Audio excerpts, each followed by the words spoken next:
This video will be going over the entirety of the Astrodynamics with Python GitHub repository as it is right now, which is an extension of the video series on Orbital Mechanics with Python and Spacecraft Attitude Control with Python. And most importantly, we'll be going over the spacecraft class definition line by line and how to use it to follow along in the video series of the Orbital Mechanics with Python and add to the source code yourself to add more functionality to this class. And the spacecraft class that is shown here has a functionality to do two-body orbit propagation and adding the J2 perturbation. But along the series, I'll be showing how to add more functionality to it, like adding n-body perturbations and low thrust, and also how to use the spacecraft class in order to do more complex analysis, like orbit transfers or orbital flybys around the solar system. This video will be pretty long, so if there are any specific topics that you want to skip to, you can go to the bottom of the video and notice that the whole video is timestamped and you can see all the topics of the videos. So here's an example from the Space Engineering podcast of how you can see all the timestamps on the bottom of the video, and if you click down here, you can also go ahead and see all the chapters that are within the video. So the first thing you want to do is go ahead and clone the repository. So how you're going to do that, you're going to go to the repository page, go here under code, click on this to copy the link onto your clipboard, then say wherever you want to put the directory in your computer, you go to that directory, say git clone, and then paste that URL.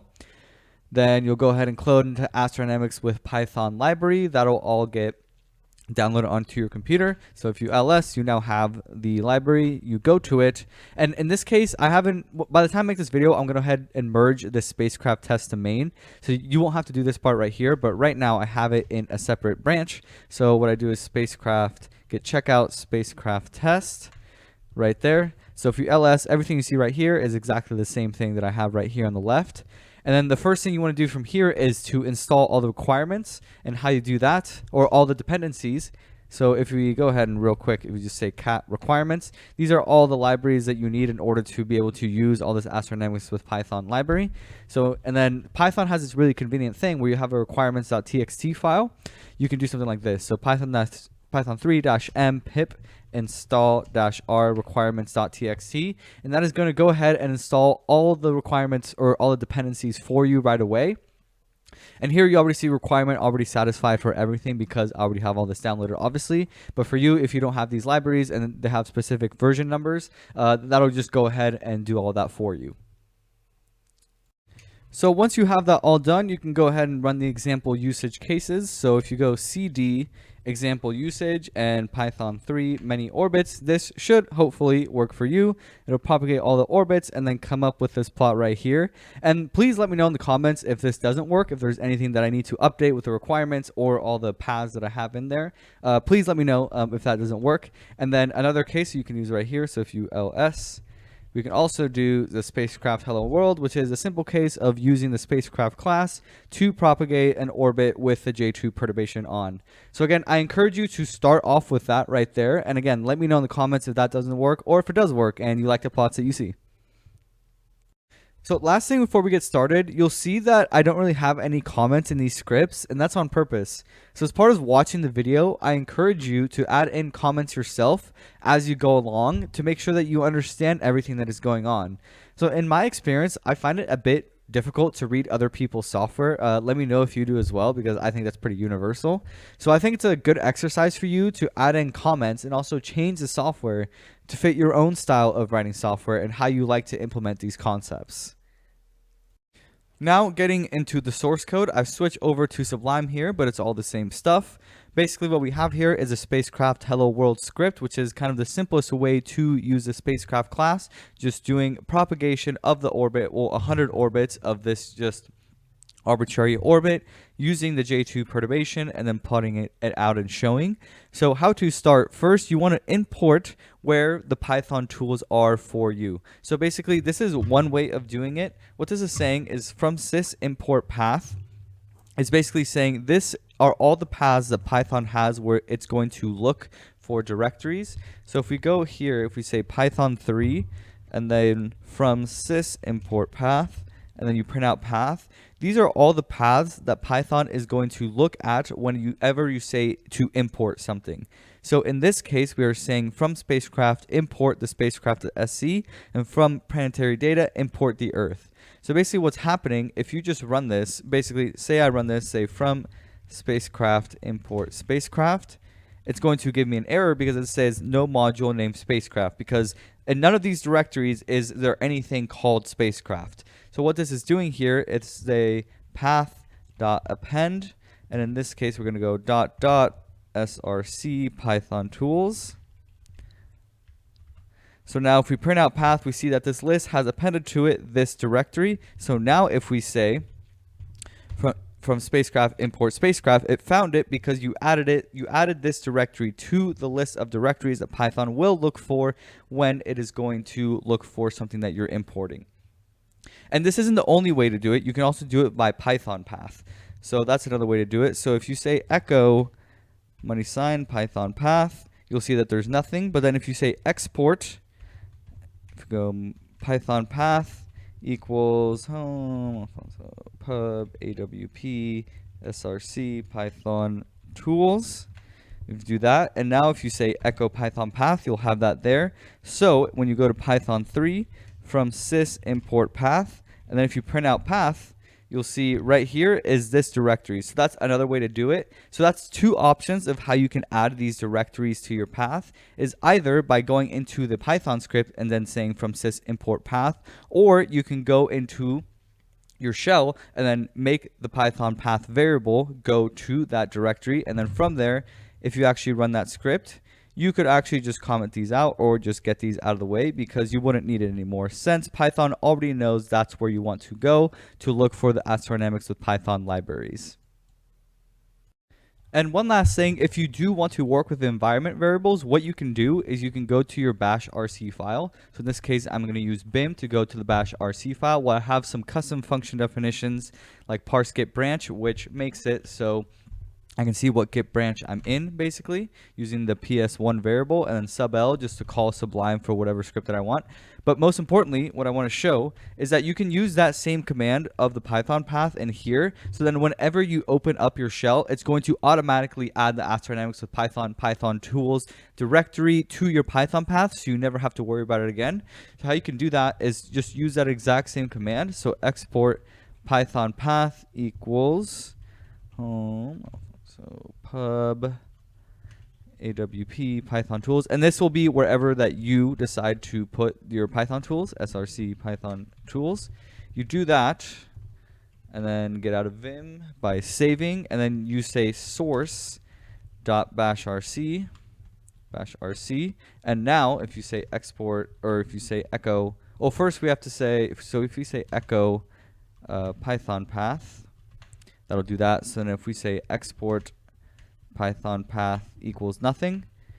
So now basically I just want to show how this works. So basically right now Python path says nothing, but then if we run source bashrc, now if we say echo Python path, it'll have that right there. So that's a way to automate that. So you just do it once, put it in your bashrc, and then you never have to worry about it again. So now getting into the spacecraft class and basically how to use it, how I implemented it is to get some sort of initial config dictionary that you want to pass in when you want to create an instance of a spacecraft, which in this case defines the COEs, which here is the initial condition of the spacecraft, how long you want to propagate this orbit for, the time steps in which you want to see what the orbital states are, and then in this case just some perturbations that you want to add in.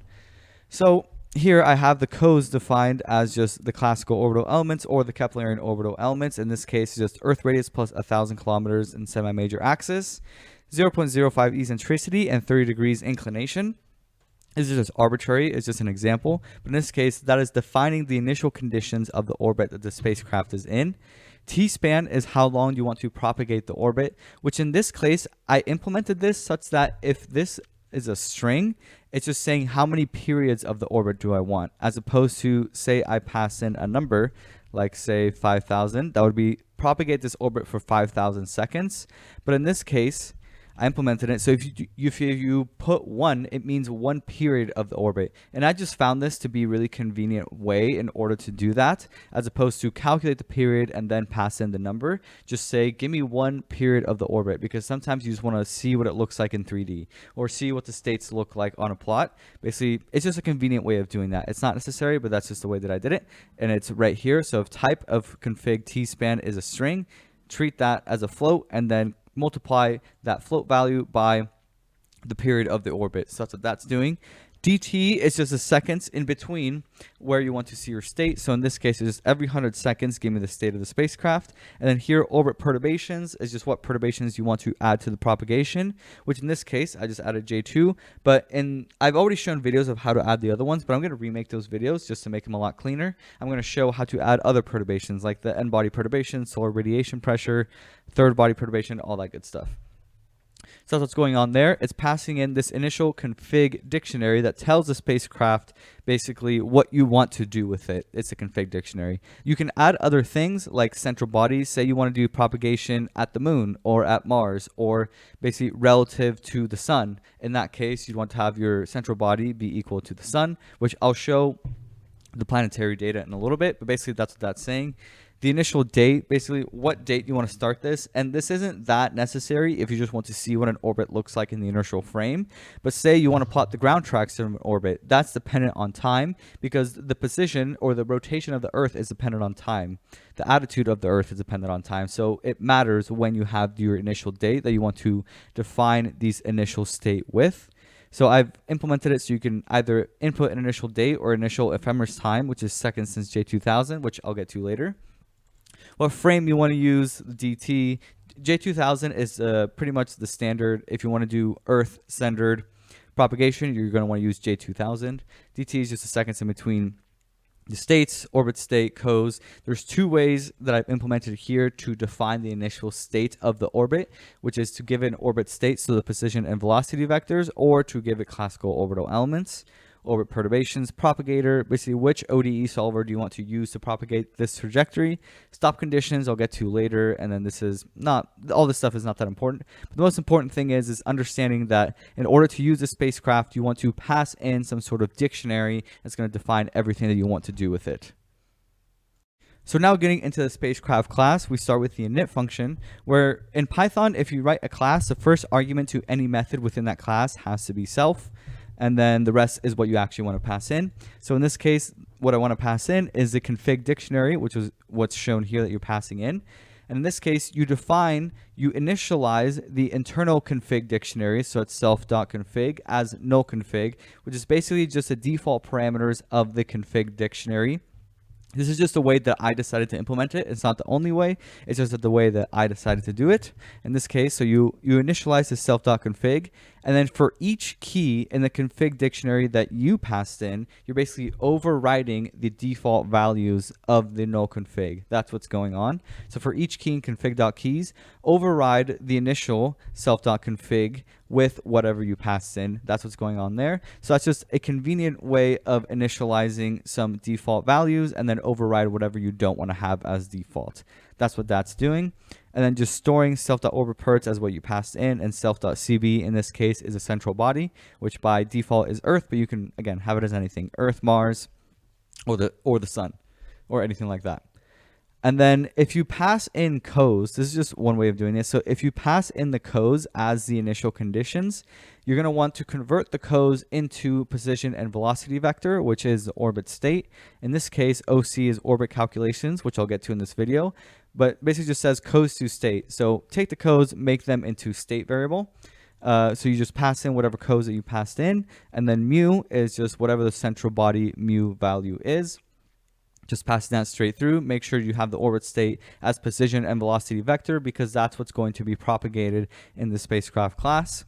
Again, the T-span thing, just if you want to pass it as a string, just make it the number of periods. It's just a convenient way of doing that. Steps is the total amount of steps that this propagation will do given the T-span that you have. So say you want to do this for 1,000 seconds, and the DT, which is how often do you want to get the state of the spacecraft, which say it's 100. So in this case, steps would be 10. If it's you want to propagate for 1,000 seconds and then get to states every 100 seconds. And then self.step equals 1. That's just a counter that's going to be useful later on.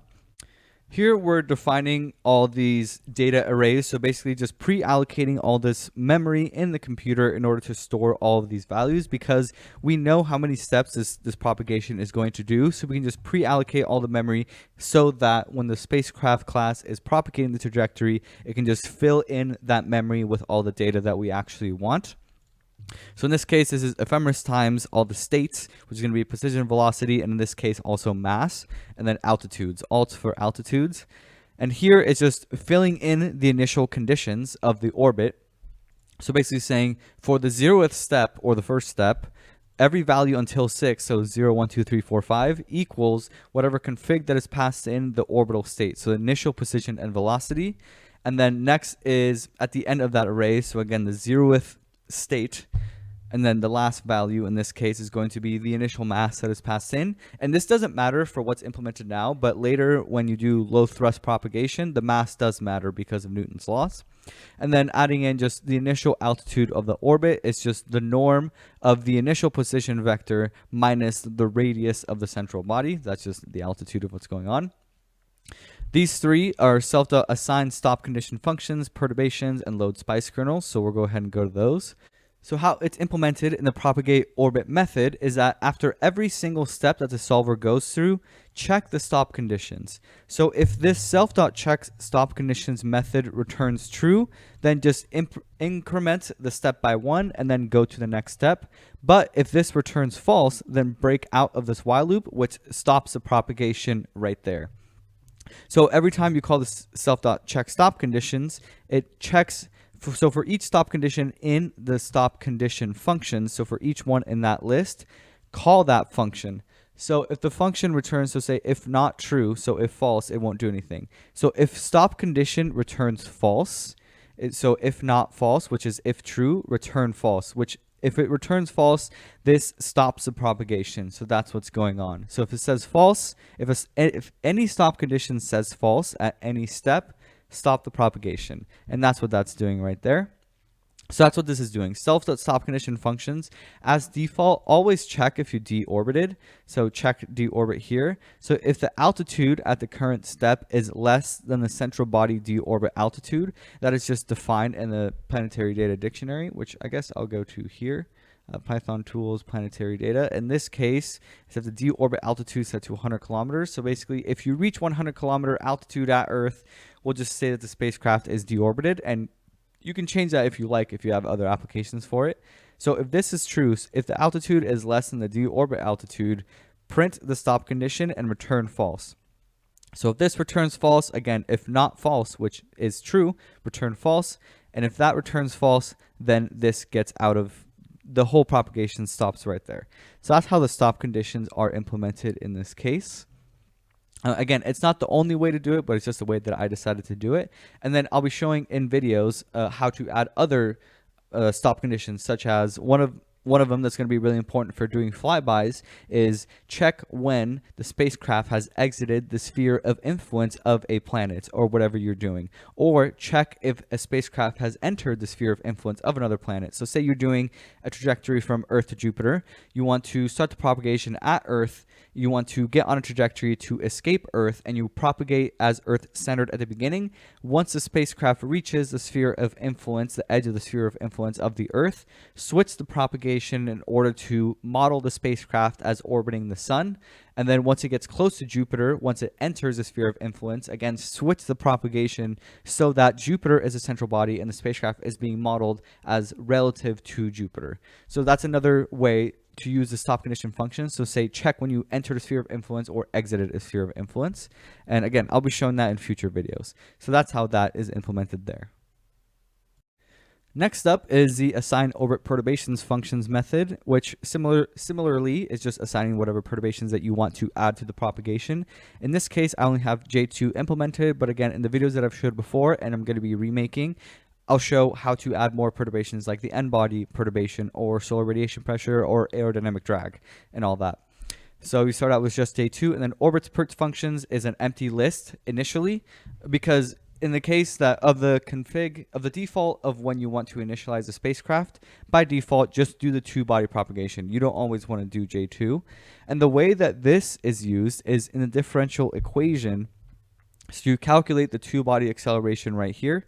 And then for each perturbation in the self.perts funcs, basically orbit perts function. So for each function in the orbital perturbations function, call that function given the ephemeris time and the state currently, and add that to the acceleration of the body. So that's how that's implemented there. And this is different from how I've implemented it in the previous videos that I've shown. I think this is a lot cleaner than the way I've done it before, because the way that I showed before said like if J2 perturbation, then add it to that. If n-body perturbation, then add it to that. If aerodynamic drag, add it to that.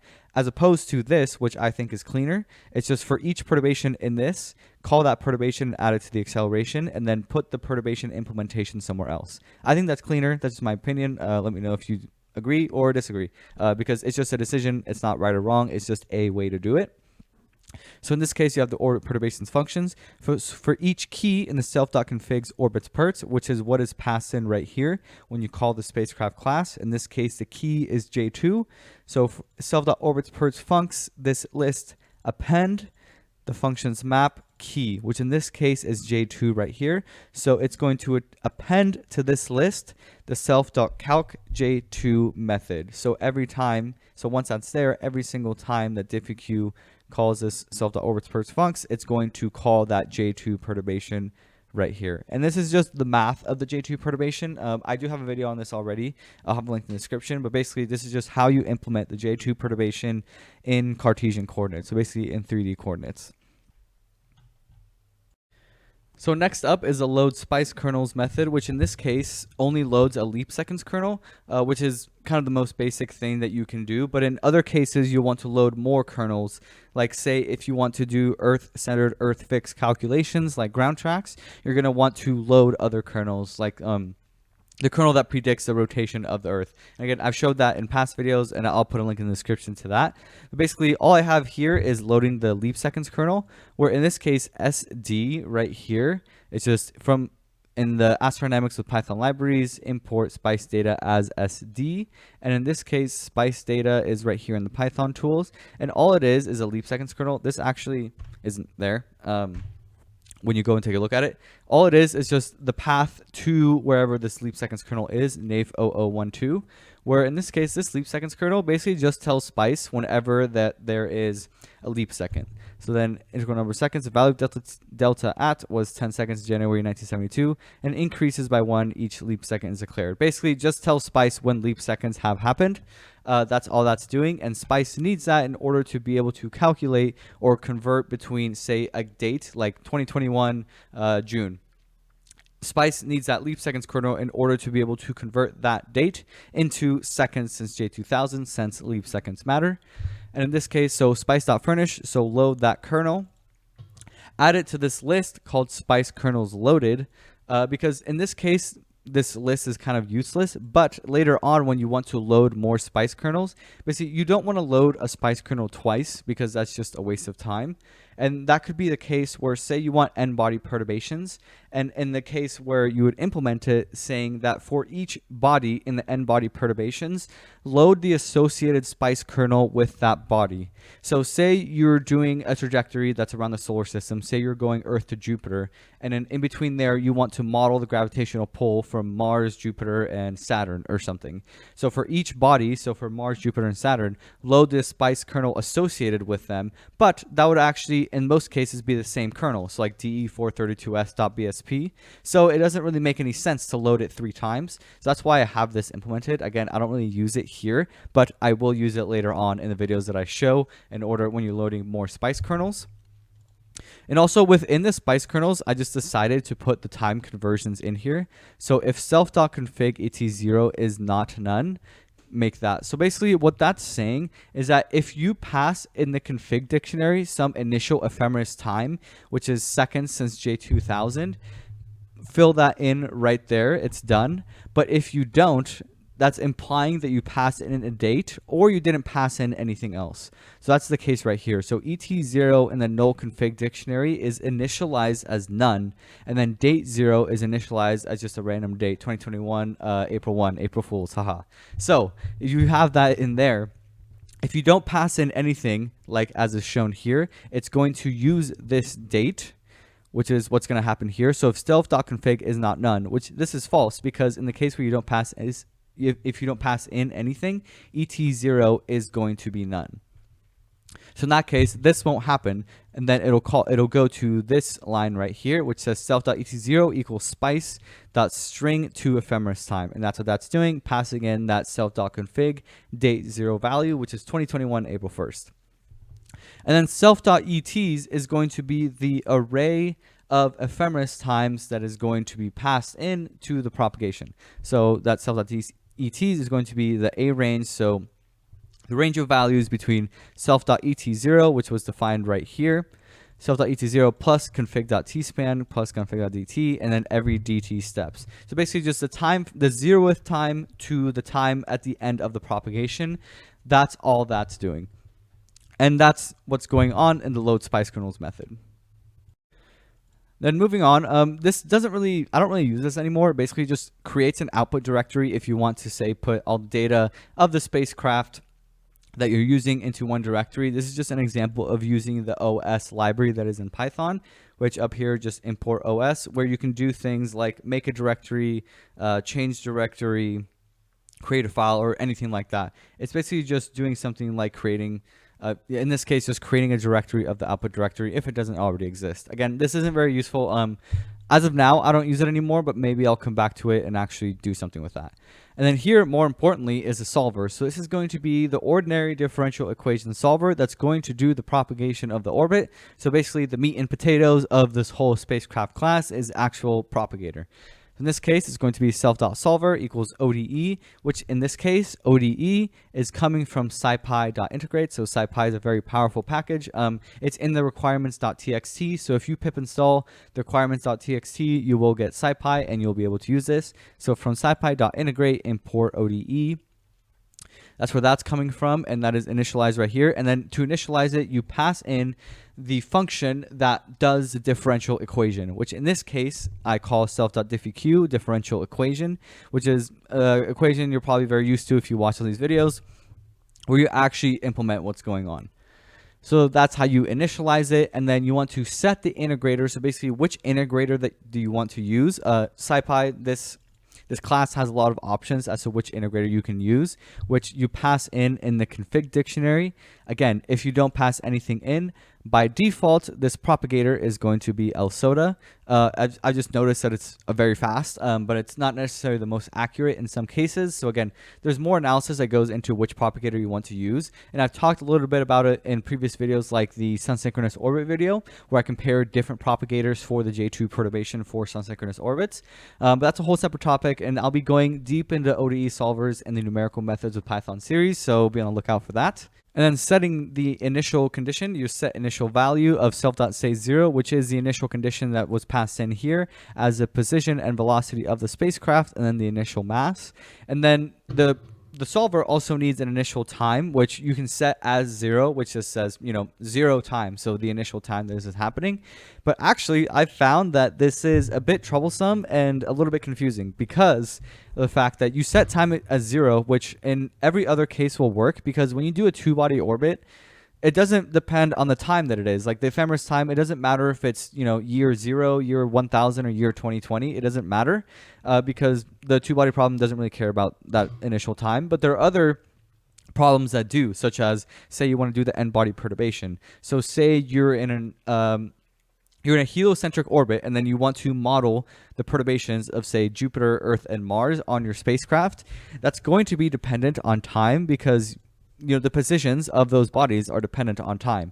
So if you pass in time equals 0 here at the beginning, and then for each perturbation, which would be the n-body perturbations, you pass in that the time equals 0, or whatever time it is in the propagation, the spice kernels you're passing in that time, ephemeris time, into the spice kernels, and they're assuming that the time would be equal to 0, which would be 2000, which would be false if you, say, want to do a propagation for 2021 or 2030. So that would be wrong. So you would want to do this, self.et0, because you want to tell the propagator that the initial time is that the initial ephemeris seconds since J2000, which if you're in 2021 right now, that would just be some amount of seconds since J2000. But I found that this actually causes problems with the solvers. and I'll just show this right here. So say we start with just 0, and then we go here and we just run the Python 3 spacecraft. You know, this works as is expected, which as this is just one orbit right here. I just changed it to one orbit. But if we change this to self.et0, which is, we can also print it out here. So self.et0, just print that out. And then if we go ahead and run that again, that's the self.et0. This is how many seconds since J2000 it's been in 2021, April 1st. But notice that LSOTA gives a warning that its time step has become too small. It still solves the ordinary differential equation, but it gives a warning. And this is troublesome when you want to do, say you don't want to use LSOTA, but then you do propagator is dopre5, which is a Runge-Kutta 4.5 solver. If you do that, we exit out and then run this again, it'll actually error, and it won't actually, it just errors and it doesn't actually propagate the orbit. For some reason, and I still have to do more digging as to why this is, the solvers do not like when you have a very big number in the time. That's what I think is going on right now. Again, I have to do more digging to figure out what's actually going on. But as of now, I have seen that the solvers do not like when you pass in this very big number as the initial time. So for that reason, I'm keeping this as 0. This is how it is in the Astrodynamics with Python spacecraft class. I'm going to get rid of this. So I keep it as 0. But then here, I just ET is passed in, and I just plus equal. So add whatever ET0 is. Again, I still have to do more digging as to why the solvers don't like big numbers. But as of now, this is what I'm doing as far as to get around that problem. It's to just add the initial ET0 to that ephemeris time.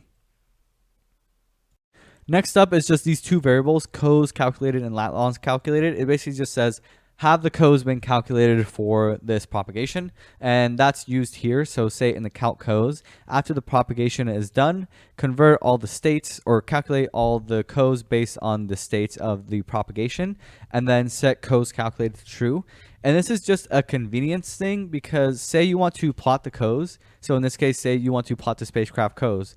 If you were to just call the plot COEs here like this, calling self.COEs, this wouldn't exist if you didn't first call calc COEs. So in this case, this would give an error. So you'd want to do something like this, calc COEs, before you go ahead and plot them. Whereas in this case, I just made it so it does a check. So if you just want to plot the COEs here, if they haven't been calculated already, calculate them and then plot them. Again, it's not super necessary. It's just a convenience thing that I just found useful. Again, you don't have to do that. Same thing with plot ground tracks. If the lat longs have not been calculated, calculate the lat longs. And I don't have it implemented here because I showed another video. Maybe I'll implement it. I'll let you know if you do, or actually let me know if you want me to go ahead and put it in the GitHub, or you can just check the video where I did all the lat long calculations to see the software for that. But in that case, same thing. If they haven't been calculated, calculate them. That's all that's happening. And then self.config propagate orbit. So maybe there is a case where you want to create an initial instance of the spacecraft class, but you don't just want to propagate it right away, where this propagate is default set to true. But again, maybe there's other cases where you want to set that to false, where you don't want to propagate right away. So say that you wanted to do something like this. Propagate false. And then you do something like this. Before calling, you'd say propagate orbit. Something like that. There is actually a use case for this. Say you have 100 spacecraft instances and you don't want to propagate them serially, so each time they're called. So maybe you want to do it in parallel. In that case, maybe you just want to initialize a bunch of spacecrafts. Don't propagate them yet. Initialize all of them first and then propagate them in parallel. Maybe that's a usage. I'm not sure. I just kept that out in the open in case I ever wanted to do that. Okay, so that is all the init function. There's a lot going on in there. So next we'll move on to the diffeq function, which is basically the differential equation, which is kind of the whole spacecraft class is basically a wrapper for this. This is the most important part of the spacecraft class, is the differential equation, which just defines, again, the differential equation, how the spacecraft moves over time, or how it changes over time, how the state changes. So in this case, we're passing in self. Self is because this is a method within the class, and every method in the class needs self at the beginning. ET for ephemeris time, and then whatever state the current state is. So first we unpack the state. This is just a nice Python thing where you can just unpack the state, which is a NumPy array of 7 values. And just unpack it, rx, ry, rz, that's the position, vx, vy, vz is velocity, and the mass. Make them into arrays. In this case, I don't actually use v. I just use it like that, but you don't necessarily have to make it its own array. You could just do something like this, vx, vy, and vz, something like that. Either one works, whatever your style is. Unpack those, calculate the norm of r, which is going to be useful. Mass dot, which is the time derivative of mass, which in this case that I have here is always going to be 0. But in the case of, say, you wanted to do low thrust, that mass is always going to be changing. So you'd want to change that. And again, I have a video already covering that, and I'll have a future video where I kind of just remake it and make it better. State dot is just the derivative of the state that you're going to return with this function. And in this case, I just initialized it as a bunch of zeros, as 7 zeros, and then fill it in later. Again, ET, this whole ephemeris time thing, again, I still have to do more digging to figure out what's going on, but that's just the workaround that I have right now. This is the two-body acceleration right here, so negative r, which is the position vector. Central body mu value over the norm of r cubed. Again, that's just the fundamental equation of the two-body acceleration. For each perturbation or perturbation functions, add that value, add the acceleration to the acceleration vector, and then fill in the state dot. So in this case, this would be VA mass dot, and then pass that all in and then return that. So again, this is kind of the main core functionality of what is going on in the spacecraft class is the differential equation.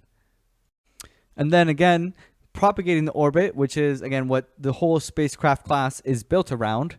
How we do it, and the reason I do it in a while loop here is because this is how the documentation of the ODE solver has it, is to put it in a while loop, and while that solver is successful, keep integrating. Basically, that's what's going on.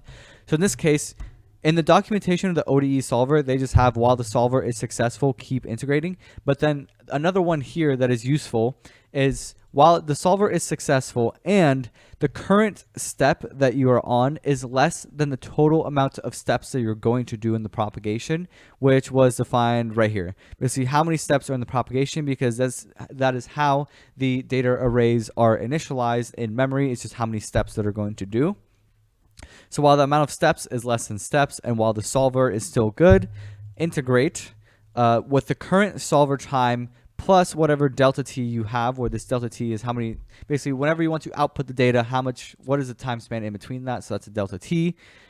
Have the solver integrate that, and then add the ephemeris times into the solver.t, which actually in this case is wrong, because this is actually unnecessary because of the whole ephemeris time things that we talked about. I'll make sure this is pushed, but actually I just realized that's wrong because yeah, we just talked about all the ephemeris time stuff. So don't do that. Self.states, self.step, do this because solver.y, y is just a convention that they have for the state. So basically do a step in integration, return solver.y, put that in the data array, and then also add in the altitudes. And the reason that I do the whole altitudes thing is because by default in the stop conditions, I have that the check deorbit is always being checked. So this check deorbit always self.alt checks the altitudes if it's less than the or the central body deorbit altitude. So that's why I always calculate it. That's why that's there. And again, self.solver.y, the first 3 values is the position vector minus the self radius, and then the norm of that vector. And then as we talked about, check the stop conditions. If the stop conditions say to keep going, just increment the step. If not, break out of the while loop. So then the ways that you would break out of the while loop is either the stop condition says to break out, the solver is unsuccessful, or the amount of steps goes to the end. And most of the times, this is going to be the actual stop condition of the propagation, is that you reach the max amount of steps, so get out of it. And the reason that I have this, if you just reach the max amount of steps and that's it, this won't do anything. But if the propagation stops before the end because of a stop condition or because the solver was unsuccessful, this basically just cuts off the data arrays at whatever step that the propagator stopped at. So that's just kind of a useful thing. So when you want to make plots or just do more analysis with this data, you only have the data that's actually relevant, because if not, these arrays were all initialized as zeros. So then if you want to do some plotting or something, and the propagation stopped early, you'd see all the good data that you want, and then everything would just go to zero. The rest of that, which is just, you don't want that. So basically just cut that off right there. And now just for the post-processing, whenever you want to, say, make some plots. In this case, the very simple case, you can just do, we'll get rid of this, plot 3D show equals true, where this calls a plot 3D. This is actually just a convenient little wrapper for the plotting tools.plot orbits function, where that will pass in the position vectors of the spacecraft and whatever arguments you pass in, which the arguments in this case is just show equals true. And again, I've already made a video on the plotting functions, but if you go here to the plotting tools, I'll keep that there. And to the plot orbits right here, ours is just the position vectors that you want to pass in to plot, which in this case, basically this is just a convenient way of doing this. So instead, you could also do something like pt.plot orbits and then sc.states like that, and then you want to put it in a list like that, and then say show true. Basically, both of these are equivalent. I just added this little method right here in order just to make this is more convenient than typing all this out, basically, is what I was doing there. So you can just do that. Same thing with the ground tracks. If you want to implement the ground tracks, again, I have another video on it. I'll have a link in the description. Basically, if you want to do the ground tracks, just do like that. And actually, this should also be like this, because in this case, if you just have this, so args, if you don't pass anything for the arguments, just assume that all you want is to show them. So if you do that, you can actually get even simpler. Just do plot 3D, and then that should work out the same right there. So yeah, that's all the same stuff. So yeah, this is a convenient way of doing that. And again, same thing with plot the COEs, where in this case, step. So there are cases where, say, in the sun synchronous orbit video, I did the propagation for 1 year with a dt, delta t of 100 seconds. In that case, the plot COEs, the COEs are a little bit just messy because there's so many data points. There's a lot of just weird oscillations going on. So there's some cases where you don't want to plot every single point. Maybe you want to plot every 10 points or every 100 points. And that's what that's doing here. So step equals 1 basically just says, this is Python just way of indexing into a list or a NumPy array, which basically just says, if you do : step, basically just every 10. So basically if you did like : 100, this means every 100 of this data point, give me those instead of give me every one. So that's what that's doing. And then if it's just default 1, it'll do every single one. But again, if you do step equals 100, it'll do every 100. So that's just what's going on there. Real quick, the calc apoapse periapse. In this case, if the COEs haven't been calculated, go ahead and calculate them. And then you can get the apoapses and the periapses, where this is semi-major axis right here. And this is a vectorized way of doing this. So this is exactly the same as doing like this. Apoapse equals, this is just an orbital mechanics equation, semi-major axis times 1 plus eccentricity. That's what that's doing there. So first you want to calculate the COEs after everything's been propagated, and then if you want to calculate the apoapses and the periapses, just use these equations, and then this is all vectorized, so this will give you an array of apoapses and an array of periapses. And this won't matter for just say a two-body orbit, but this is useful for, say, when you were doing aerodynamic drag, where the apoapses and periapses are going to change over time. And same thing if you're doing low thrust or any other perturbation. So that's basically what's going on there.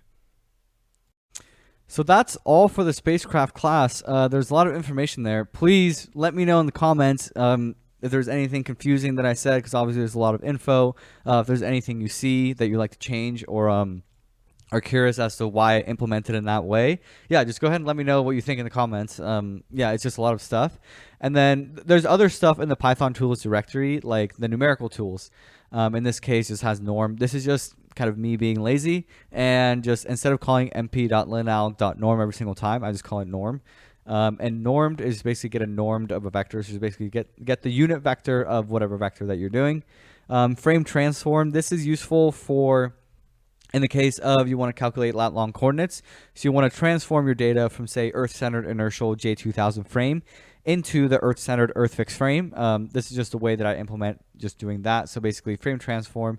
The array that you would pass in this case would be all the position vectors, pass in all the ephemeris times. Again, you want the ephemeris times, and this is a whole ephemeris time thing with the solver here. When we go to init here, you want to make sure you have the actual ephemeris times, because if you want to do a conversion from the inertial frame to the Earth-centered Earth-fixed frame, the time matters. What frame you're coming to, which in that case would be J2000, and what frame you want to go to. It could be IAU Earth, or it could also be ITRF 93, whatever you're trying to do. And then body fixed to lat long and inertial to lat long. Just some helper functions here that do that type of analysis. I think I'll add, or actually, yeah, again, let me know if you want me to add the convert to lat long coordinates, all that software. And then because there's a Spice kernel that's also involved with that. I think there's a few. So yeah, I made a video on it already, and I have it in my other library. But yeah, let me know if you want me to add that.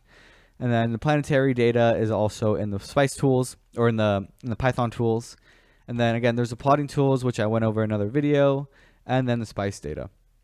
So yeah, that's pretty much it for everything that's going on in here.